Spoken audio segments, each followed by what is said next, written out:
Our finished length for our rear leg is 36 3/16. We are going to cut this to an oversized measurement of 37 according to our rough cut dimension cut list. This will give us the ability to clean this up after we have glued it and still be within our specification for the final length.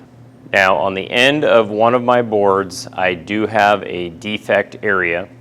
There is a bigger defect on the other end, so I need to lay this out with a little more precision to minimize waste.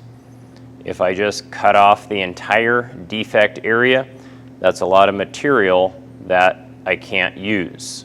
Rather, if I measure this out, I know I will need to joiner a bit of the edge of my board. I have 1 3/4. I have a little bit for my kerf on the table saw.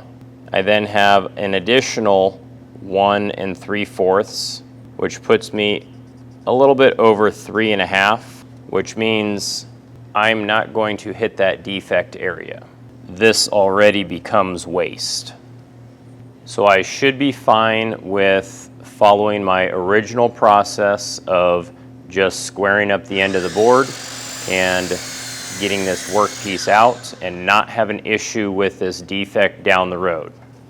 Now I am going to measure and mark this at 37 inches, which is my oversized length measurement.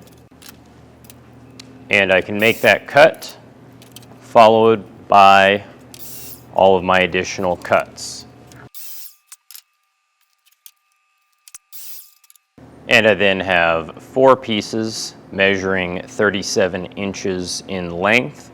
These pieces I can get 2 1 3/4 inch wide pieces out of, totaling 8 pieces, 4 pieces per rear leg. This should be perfect.